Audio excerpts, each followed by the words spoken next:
Chers étudiantes et étudiants, nous voici maintenant à notre 14e leçon du module de mathématiques 2. Cette 14e leçon prend le titre de fonction de 3 variables. Alors, qu'est-ce que nous allons voir dans cette leçon? Nous allons commencer d'abord par parler de la topologie de R3. Il ne faut pas trop avoir peur de ce nom de topologie. Rappelez-vous un petit peu ce que nous avions fait quand on avait commencé les fonctions de 2 variables.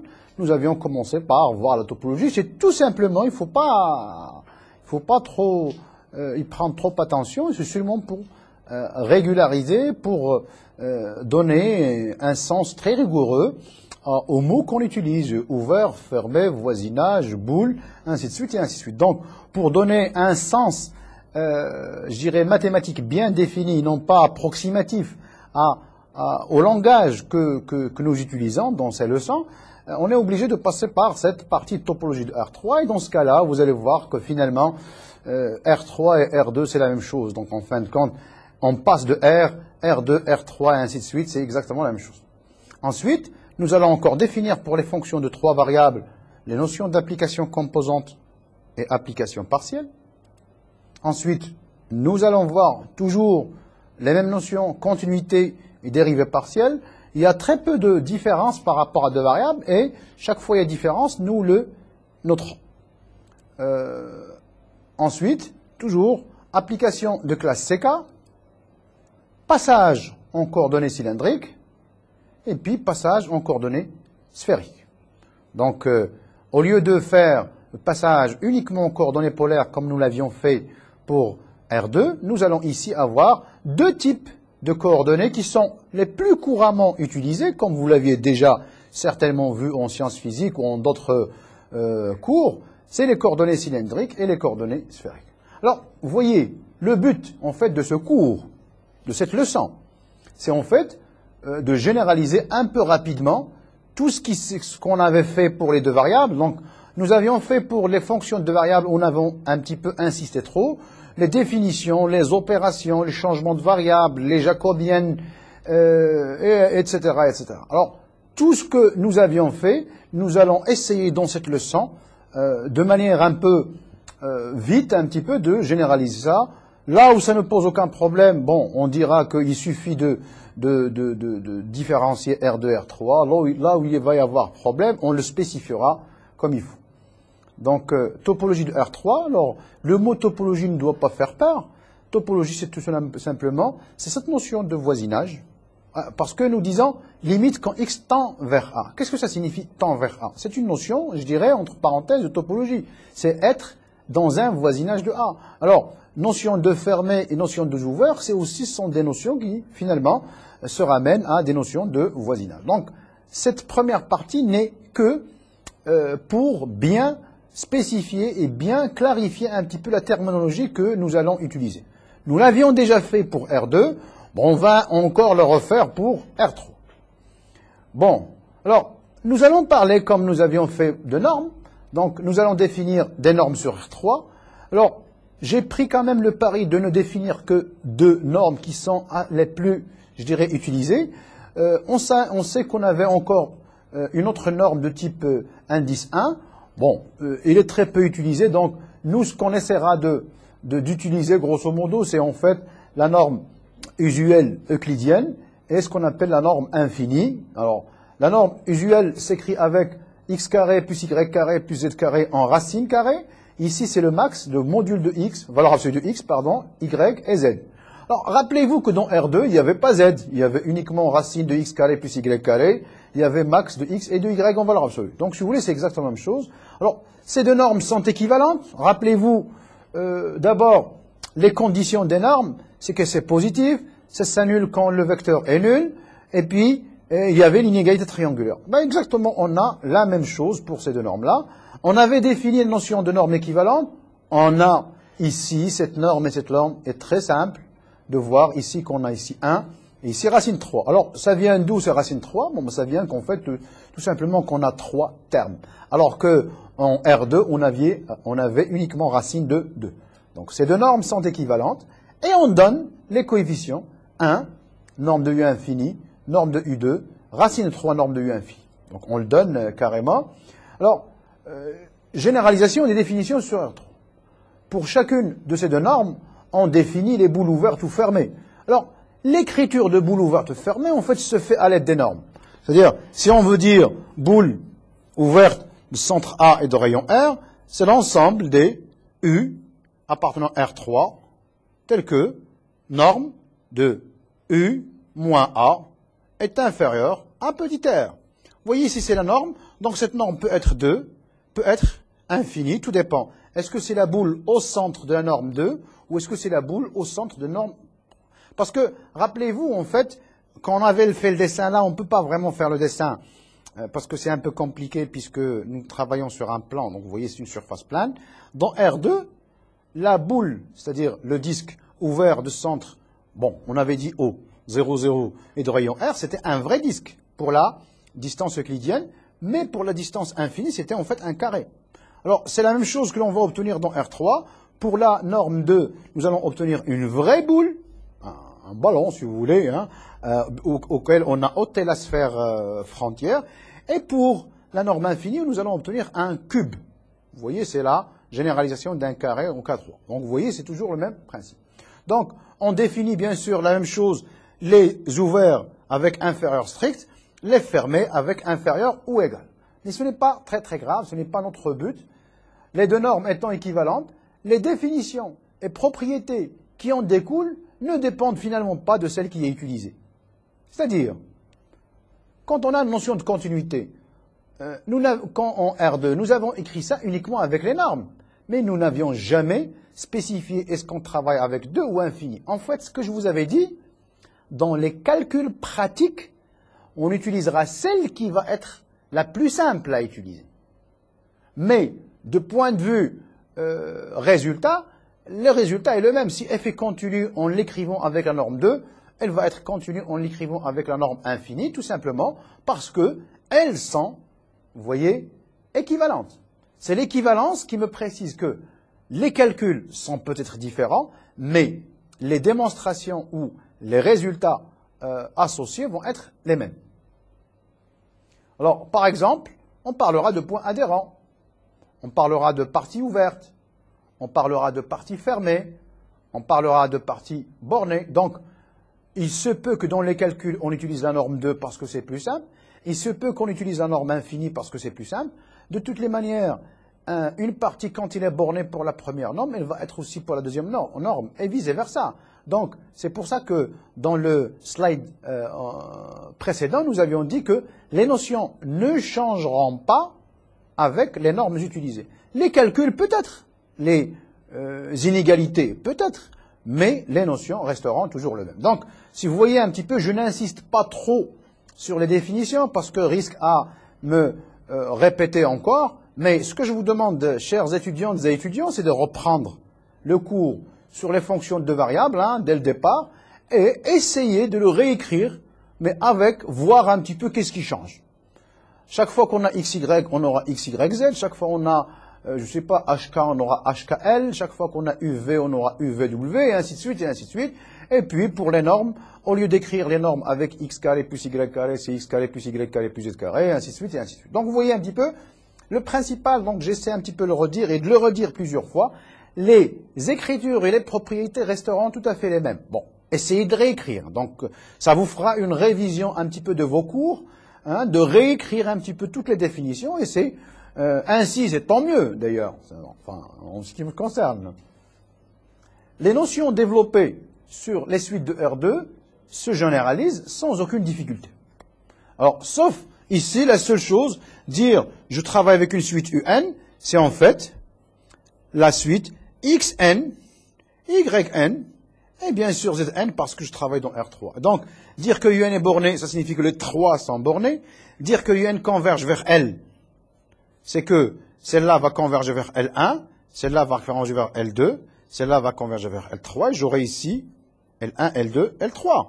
Donc, bon, dans R2, on avait uniquement 2 composantes. Dans R3, nous allons avoir 2 composantes. Donc, aussi le théorème de von Neumann-Strauss, qui nous dit de toute suite bornée, on peut extraire une sous-suite convergente. La caractérisation séquentielle des parties fermées qui dit que, qu'un ensemble est fermé dans R3 si seulement si il contient toutes les limites des suites d'éléments de cette partie-là qui sont convergentes. Donc vous voyez, en termes de langage, nous ne privilégions ici ni R2 ni R3. C'est surtout les écritures de définition avec des noms. Donc je n'insiste pas trop un petit peu là-dessus. Par contre, on va voir un petit peu que cette histoire d'application composante et application partielle a besoin quand même d'être qu'on puisse la réécrire un peu mieux.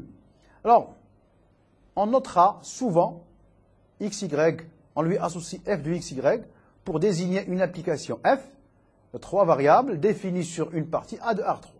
Alors, pour éviter à chaque fois d'écrire un triplet qui prend assez de place, puis donc, nous noterons tout simplement M, c'est le point, justement, de coordonnées x et y. Donc, souvent, au lieu d'écrire f de x, y, z, je noterai M parce que vous voyez, à chaque fois écrire x, y, z, c'est un peu, ça prend de la place, puis bon, dans les écritures, donc je préfère parfois écrire f de M, et puis surtout que, en physique, par exemple en électrostatique ou en mécanique, vous êtes habitué à travailler avec ce qu'on appelle f de M dm, au lieu de dire f de x, y, z, dx, dy, dz. Souvent les physiciens écrivent f de M dm. Donc pour nous ici, c'est beaucoup plus une notation qu'autre chose. Donc il ne faut pas croire que... Alors, fonction composante, alors qu'est-ce que c'est que les fonctions composantes? Alors ici je suppose que j'ai une fonction dans R3. Ça signifie qu'elle a 3 composantes. J'aurais pu aussi prendre une fonction R2. Elle aurait 2 composantes. Aussi, une fonction à valeur numérique, elle aurait une seule composante. Donc ici, le maximum, j'ai pris 3, mais j'aurais pu prendre 2. J'aurais pu aussi prendre 1. Elle est définie par 3 applications. Dans ce cas-là, vous voyez 3, F1, F2, F3. F de M va être F1 de M, F2 de M, F3 de M. Mais ces fonctions-là vont être toutes 3 des fonctions à valeur numérique. Alors, l'utilisation de ces fonctions composantes à l'arrivée permet, bon, comme vous le savez déjà pour R2, de se ramener à des fonctions ou à des applications qui sont à valeur réelle, à valeur numérique. Et donc, toutes les propriétés, je dirais, concernant une fonction à valeur dans R3 ou dans R2 ou dans R2 se ramènera à l'étude de 3 fonctions à valeur réelle dans le cas R3 et de 2 fonctions réelles dans le cas 2. Ce que nous avions déjà fait. Alors maintenant, ce qui nous intéresse plutôt, c'est les applications partielles. Alors, comment avait-on défini les applications partielles? Donc, vous voyez, c'est toujours une sorte de révision que nous faisons ici, finalement. Qu'est-ce que c'est qu'une application partielle? Je me fixe un point alpha, bêta, gamma. F possède 3 applications partielles que j'appelle phi1, phi2, phi3 en A. Alors, la première, je garde la première variable et, vous voyez, ici c'est bêta et gamma, et je suppose que la deuxième et la troisième sont fixes. Alors, ceci, vous voyez, nous aidera beaucoup à faire ce qu'on appelle le calcul sur les dérivées partielles, puisque finalement, les dérivées partielles, ce ne sont que les dérivées proprement dites des fonctions partielles. Phi1 de x, c'est quoi? C'est f de x, qui est variable, bêta, gamma, qui sont fixes. Même chose, la deuxième, ça va être quoi? Je fixe la deuxième variable, je fais varier la deuxième variable, et je fixe la première et la troisième. Alpha, gamma, et c'est y ici qui est la variable. De même, pour la troisième, c'est normal, puisque nous avons 3 composantes, j'aurai alpha, bêta, ici z. Si j'avais maintenant une fonction qu'avec 2 composantes, j'aurais toujours 3 variables. Vous voyez ici, donc, f de x, bêta, gamma, alpha, y, gamma, alpha, bêta, z. Ça, c'est les 3 fonctions partielles. Donc, il faudrait quand même ne pas confondre entre applications composantes et applications partielles. Les applications composantes, ce sont des applications qui sont à 3 variables, mais à valeur numérique. Les fonctions partielles ici, c'est à une variable et peut-être à 2 ou 3 composantes. Parce que si f est dans R3, j'aurai F1, F2, F3, F1, F2, F3, F1, F2, F3. Alors, en fin de compte, nous l'avions déjà vu, ces fonctions phi1, phi2, phi3 ne donnent qu'un aperçu, une manière simple de voir f au voisinage de A. En fait, elles représentent en fait la restriction de la fonction f aux droites passant par A et qui sont parallèles aux axes. Alors quand je dis x bêta gamma avec x proche de alpha. Je dis ici alpha y gamma ou y proche de bêta. Je dis ici alpha bêta z z proche de gamma. Alors, finalement, c'est quoi? C'est que je travaille sur l'axe fixe y égale bêta, z égale gamma, et qui passe par alpha. Donc, la droite qui passe par A et qui est parallèle à l'axe des x. La droite qui passe par A et qui est parallèle à l'axe des y. Et enfin, la droite qui passe par A, alors vous savez le point A c'est alpha, bêta, gamma, et qui est parallèle à l'axe des z. Donc, parallèle aux axes de coordonnées. Continuité et dérivée partielle.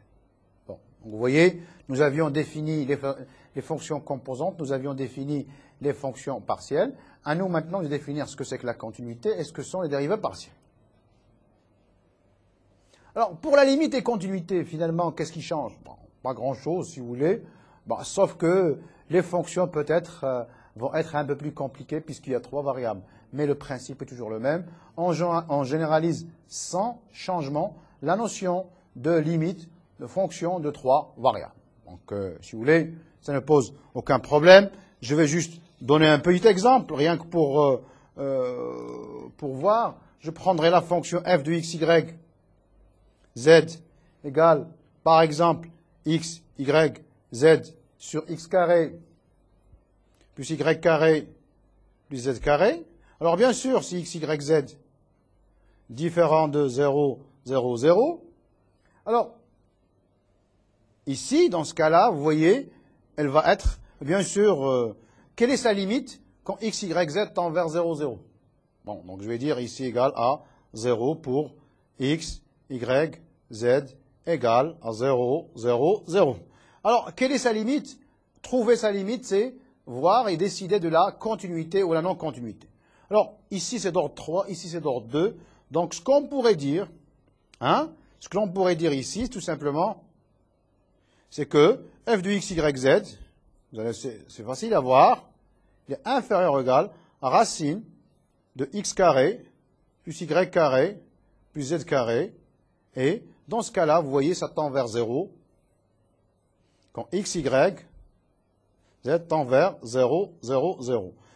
Moralité, cette fonction est bel et bien continue en 0, 0. Alors, c'est en fait exactement ce qu'on avait fait dans le cas des 2 variables. Donc, on peut reprendre presque les exercices avec 2 variables et bien sûr, sans aucune difficulté. Donc, on généralise sans changement la notion de limite aux fonctions de 3 variables. Il en va de même pour tout ce qui est continuité, puisque une fonction est continue, c'est une relation uniquement de limite. Il en va de même pour tout ce qui est fonction continue, lipschitzienne, parce que qu'est-ce que c'est qu'une fonction lipschitzienne? C'est f de x moins f de y, enfin f de u moins f de v en norme inférieure ou égale à k norme de u moins v. Donc, si au lieu de travailler avec les normes sur R2, nous en ayons travaillé avec les normes sur R3, l'écriture est la même, donc les résultats se généralisent plus facilement. Donc, en fait, dans cette leçon, c'est moi qui a, je dirais, la part facile. Et certainement, vous aurez la partie difficile. Pourquoi? Parce que je vous demande quand même de réécrire toutes les leçons précédentes sur les fonctions de 2 variables, les réécrire dans le contexte de 3 variables. Bien sûr, mais uniquement les relations. Bon, continuité, ainsi de suite, ainsi de suite. Donc, limite et continuité, il n'y a pas de changement, modulo le fait de changer les variables x, y en x, y, z, etc., etc. Dérivée partielle. Alors maintenant, pour les dérivées partielles, il faut un peu se méfier. Qu'est-ce que c'est que... Alors, je prends une application définie sur un ouvert U. Alors, je prends un point A, alpha, bêta, gamma, point de U. Alors, vous voyez ici, c'est quoi f de x, bêta, gamma? Ben, ce n'est que phi 1 de x. C'est quoi f de alpha, bêta, gamma? Ce n'est que phi 1 de alpha. Donc, finalement, toujours ce rapport-là, s'il existe, donc finalement, c'est chercher phi 1 de x moins phi 1 de alpha sur x moins alpha, ou encore phi 1 de alpha plus h moins phi 1 de alpha sur h. Donc, dérivée partielle par rapport à x, ce n'est que la dérivée, tout à fait, tout court, il n'y a pas de partielle ici, parce que c'est que la fonction f1 admet est une fonction d'une variable. Donc, vous voyez, c'est un petit peu la même chose que ce qu'on avait fait pour les deux variables. Bah, la seule différence, c'est qu'on a un gamma en plus ici à chaque fois. Donc, nous allons avoir, en fait, puisqu'il y a trois variables, il va y avoir trois dérivées partielles. Ça va être df sur dx en a, qui s'écrit de cette manière. De même, j'écris ici le rapport f de alpha bêta plus h, donc c'est la première et la deuxième que je change, moins f de alpha bêta gamma sur h. Ceci n'est ni plus ni moins que la dérivée de phi 2, la deuxième fonction partielle. Vous voyez, c'est de là découle un petit peu l'intérêt de ces fonctions partielles. Et celle-là, on notera dérivée partielle par rapport à y. Alors, ce mot partiel, ça signifie je fixe la première et la troisième et je fais varier uniquement la deuxième. Donc, c'est une, c'est une croissance partiellement par rapport à y. La même chose pour df sur dx. Et bien sûr, troisième dérivée partielle, c'est là par rapport à la troisième variable z. Donc vous voyez, c'est la troisième variable auquel je écris y plus h, ici, gamma plus h. Et ici, j'écris gamma et je divise par h. Donc finalement, au lieu d'obtenir deux dérivées partielles, on va en obtenir trois. De même pour la dérivée partielle en a suivant un vecteur. Mais attention, ici, le vecteur est un vecteur de R3. Et bien sûr, on le suppose non nul parce que un vecteur nul, bon, ça ne sert à rien. Donc ça correspond en fait à l'application, rappelez-vous, phi qui a t associe f de a plus t. Donc j'aurai phi de t moins phi de a sur t. Donc en fait, ce n'est ni plus ni moins qu'une dérivée, si vous voulez, qu'on rappelle ici, dérivée par rapport à la direction u de la fonction f en a. Donc la direction est là, le point A est là, la fonction est là, et bien sûr la limite est encore là. Donc ça ne change pas grand-chose. Si f est à valeur dans R, R2, ou maintenant ici parce qu'il y a aussi R3, les dérivées partielles vont être aussi soit des réels, soit des couples avec deux composantes, soit des triplés. Alors, si j'ai par exemple ici f, je vais écrire de xy z égale f1. Alors, je vais écrire uniquement f2, f3. Quel est df sur dx? C'est le vecteur. df1 sur dx, df2 sur dx et df3 sur dx. Bien sûr, si maintenant c'est à valeur dont R2, il n'y en aura que deux composantes, et donc j'aurai aussi deux dérivées partielles. Développement limité, de la même manière.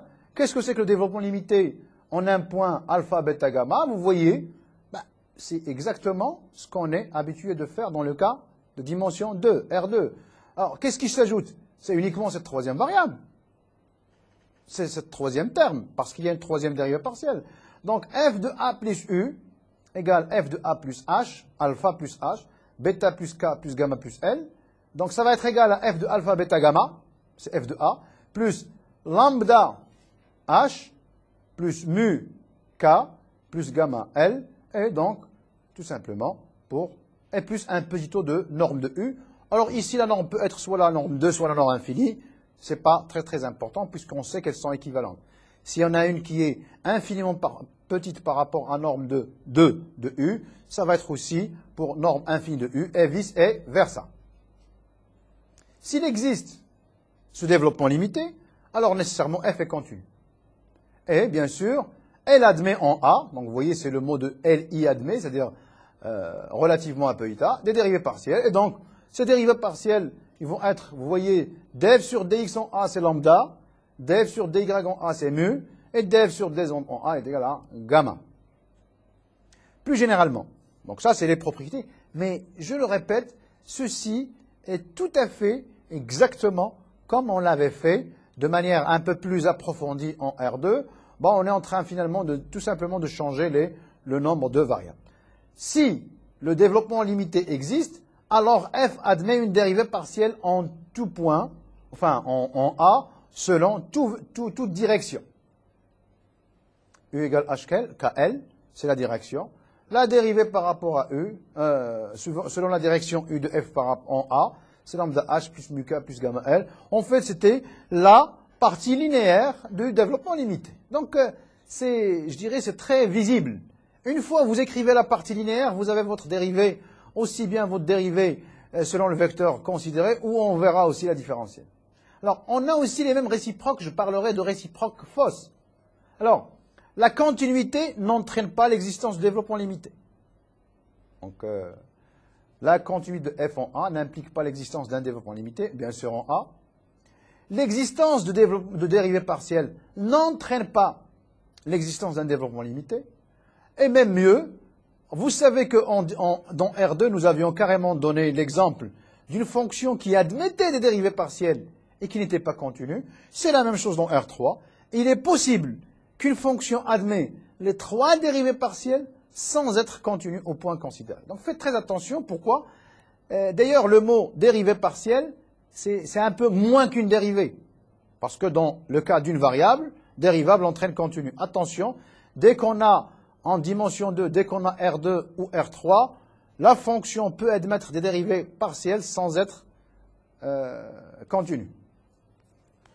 Si U maintenant est inclus dans R3, à valeur soit dans R, soit dans R2, soit dans R3, de classe C1. Alors, qu'est-ce que ça signifie de classe C1?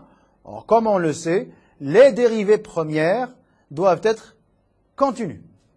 Alors, maintenant, nous allons définir ce qu'on appelle les applications partielles d'ordre 2 au point A, sous réserve d'existence. Alors, nous faisons les premières dérivées partielles. Alors, on sait aussi, bien sûr, selon les définitions, qu'est-ce que c'est que les dérivées partielles d'ordre 2. Alors, juste pour donner un petit aperçu, alors, si je peux écrire ici d de f sur dz dy, ce n'est que d sur dz de quelle fonction? De df sur dy. Donc, c'est comme ça qu'il faut appréhender ce genre de choses. Et vous voyez maintenant, je peux faire jouer à y, z, à x, y, z les mêmes rôles. Qu'est-ce que nous obtiendrons? Nous obtiendrons d de f sur dx2 à condition que la dérivée existe. d de f sur dy, dx, mais l'ordre ici est très important.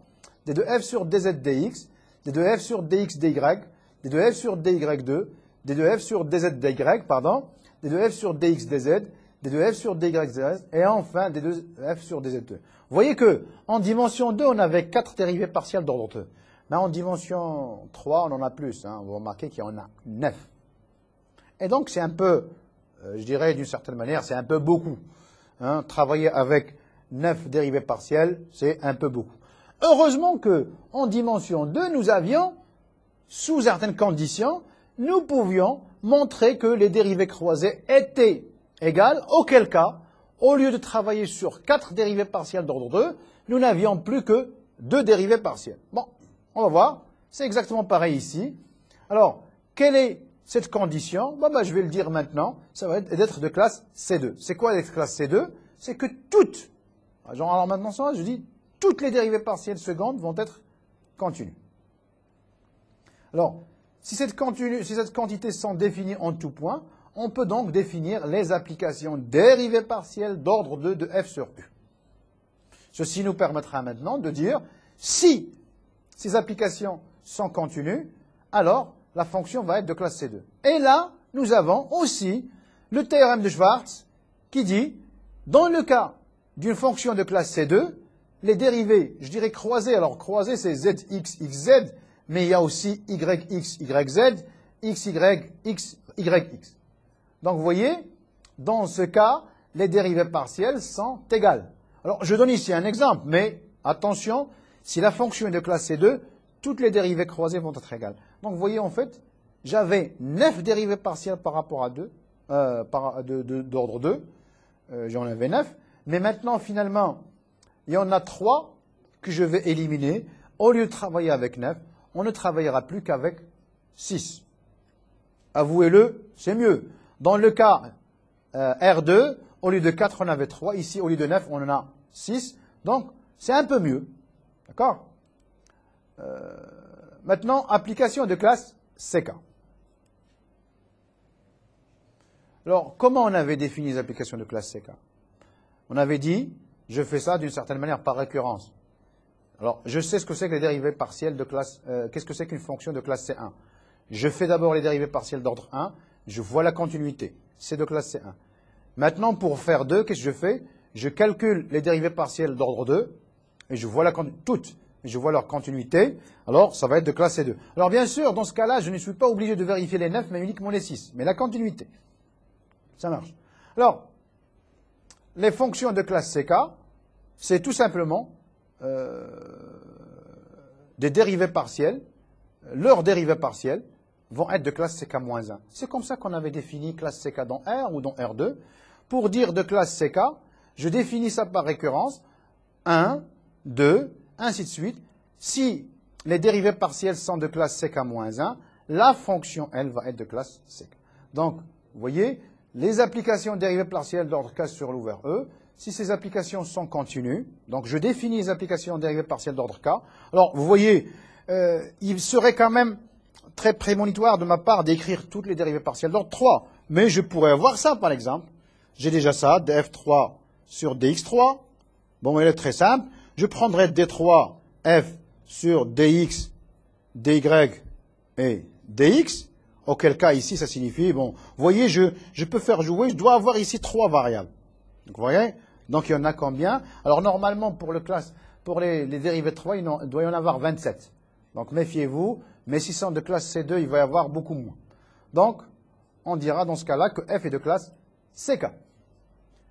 Dans ce cas, les dérivés partiels d'ordre J-K ne dépendent pas de l'ordre dans lequel les dérivations ont été faites. Pourquoi? Parce que tout simplement, ici, on suppose que les fonctions sont de classe C2, donc les dérivés croisés sont égales. Si les dérivés croisés sont égales, l'ordre n'est plus important. Ici, dire x, y, x, c'est la même chose de dire 2 fois x, y, c'est la même chose de dire y 2 fois x. Mais bien sûr, on suppose ici que k est supérieur ou égal à 3. C'est pour ça que j'avais dit tout à l'heure, ce n'est pas très important de prendre toutes les dérivées partielles d'ordre 2. Il suffit de prendre les 6 et de montrer qu'elles sont continues. Bon. Opérations sur les fonctions de classe CK. Alors, pour les opérations sur les fonctions de classe CK, qu'est-ce qu'on va obtenir? Combinaison linéaire, c'est comme dans R2. Composition, f rangée, de la même manière. Et puis, de temps en temps, la multiplication. Alors, quand est-ce qu'on va faire la multiplication? La multiplication, je peux faire la multiplication dans le cas où soit les deux fonctions sont à valeur numérique, je peux faire le produit de nombres réels, soit une à valeur numérique et l'autre à valeur vectorielle. Je ne peux pas faire le produit de deux fonctions qui sont toutes les deux à valeur vectorielle, c'est-à-dire de R2 dont R3, R2, R2, R3, R3, c'est pas possible. La seule chose que je peux faire, c'est F à valeur numérique et G peut-être à valeur vectorielle. Donc, de la même manière ici, la définition ne change pas du tout. Parlons maintenant de cette notion de difféomorphisme. Alors, qu'est-ce que ça a été un difféomorphisme tout à l'heure? Dans le cas des fonctions de deux variables. Dans le cas des fonctions de deux variables, c'est une fonction application qui est bijective d'un ouvert de R2 dans R2. Alors ici, ça va être un ouvert de R3 dans R3, bijective, de classe C1 et inverse aussi de classe C1. Ben, la même chose ici. Là encore, on peut reprendre ce qui a été fait dans le cas de fonctions de deux variables, à ceci près qu'on doit considérer ici des applications entre ouverts de R3. Donc vous voyez, parce que nous travaillons de R3, nous allons faire de R3 dans R3, alors que dans R2, nous faisions de R2 dans R. Alors que dans le cas d'une variable, on travaillait d'un ouvert de R dans un ouvert de R. C'était le théorème de la bijection réciproque. Alors maintenant, passage en coordonnées cylindriques. Rappelez-vous que sur la leçon, on avait fait, je dirais, les changements de variables. Dans R2, nous avions parlé de passage en polaire. Évidemment, ce n'était pas l'unique changement de variable, mais c'est, disons, le plus important et que nous mettons quand même en leçon. Alors, dans les je dirais, dans les références que vous trouverez en naviguant dans le site Netu et cliquant sur MedNetU Project, vous allez trouver un petit peu dans notre cours un certain nombre de références qui donnent d'autres changements de variables, entre parenthèses, donc d'autres types de coordonnées. Il n'y a pas que les coordonnées polaires dans R2. Bien sûr, la même chose dans R3. Nous allons voir d'abord ce qu'on appelle les coordonnées cylindriques. Les coordonnées cylindriques, c'est quoi? Vous voyez, c'est en fait des coordonnées polaires, Z étant une coordonnée à part. Donc, à ρ, θ et Z, j'associe pour la première partie les coordonnées polaires et pour la deuxième partie, j'associe tout simplement ici le Z qu'il faut. Donc, ici, vous voyez, je prends l'ensemble U, c'est l'ensemble des ρ, θ, Z, ρ positif, θ compris entre moins pi plus pi et Z dans R, et V, c'est l'ensemble de R3, tel que moins l'ensemble de X0Z, tel que X soit négatif ou nul. Dans ce cas-là, phi est un difféomorphisme de classe C infini sur l'ouvert U, de l'ouvert U sur V. Et en fait, je vous laisse quand même faire le calcul de changement de variable. Alors, je voudrais aussi insister sur la notion de jacobienne. Alors ici, jacobienne, tout dépend un petit peu de la fonction que nous avons. Si j'ai f qui va... Alors, je n'écris plus ici les ouverts, mais uniquement les dimensions. La jacobienne va être quoi? Ça va être une matrice à une... Vous voyez, ici, c'est 1. À une composante. Donc, c'est df sur dx, df sur dy et df sur dz. Si maintenant f va de R3 dans R2, la jacobienne, ça va être la matrice. Donc, j'aurai ici F1 F1 sur dy et df1 sur dz. De même ici, df2 sur dx, df2 sur dy et df2 sur dz. Donc, les lignes, ça représente les composantes. Les colonnes, ça représente les variables. Et enfin, je peux vous laisser un petit peu voir. Première ligne, c'est F1. Deuxième ligne, c'est F2. Troisième ligne, c'est F3. Première colonne, c'est X, Y, Z. Donc, le calcul sur les matrices jacobiennes va être la même chose. Et je vous demande un petit peu de faire les différents comme exercice. dx sur dρ, dx sur dθ, dx sur dz. La même chose pour Y. Je peux aussi faire le contraire. dρ sur dx, dθ sur dx, dρ sur dy, et ainsi de suite. Exactement comme dans le cas de R2. Donc, il n'y a pas trop de mystère. Bien sûr, je joue ici, moi, un beau rôle parce que j'évite d'écrire, mais bien sûr, quand vous aurez à écrire ceci, ça va quand même être un peu plus... Alors, enfin, nous allons passer à un type de coordonnées très spécial. Donc, nous voyons que dans R3, nous avons les coordonnées cylindriques, nous allons aussi avoir les coordonnées sphériques. Alors, c'est un choix d'écriture. Attention, dans des livres ou dans des références, au lieu de dire R, phi, θ, il y a des gens qui écrivent R, θ, phi. Donc, ramenez-vous à ceci, mais en changeant. Vous voyez, si vous trouvez ici θ, phi, faites très attention un petit peu de l'écriture que nous faisons ici, pour vous ramener à la bonne écriture. Bon, bien sûr, en révisant sur ces références-là, ça ne vous fera pas trop de mal de réécrire un peu les choses. Donc, vous voyez ici, x égale r cosinus phi sinus θ, y égale r sinus phi sinus θ, et en fait, r égale cos θ. Vous trouverez dans d'autres livres cos θ, cos phi, cos θ, sinus phi, et puis après sinus θ. Bon, tout dépend un petit peu des écritures. Nous avons choisi cette écriture-là parce qu'elle nous est la plus familière. Ceci étant dit, dans les références, vous trouverez les autres écritures auxquelles vous serez obligé un petit peu de réadapter vos... Alors, U, c'est l'ensemble, vous voyez ici, phi compris entre moins pi et plus pi, θ compris entre 0 et pi. Dans d'autres cas, θ va être compris entre moins pi sur 2 et plus pi sur 2. Et bien sûr, de la même manière que l'on avait fait pour les coordonnées cylindriques, vous voyez ici, V, c'est cet ensemble-là. Et, bien sûr, phi est un difféomorphisme de classe C infini, donc ça on vous le dit, de l'ouvert U sur l'ouvert V. Exercice qui va prendre un peu de temps, mais qui est très très bien. Écrivez la matrice jacobienne, écrivez le déterminant de cette matrice jacobienne pour jouer un petit peu ce qu'on appelle le jacobien du changement de variable en coordonnées sphériques.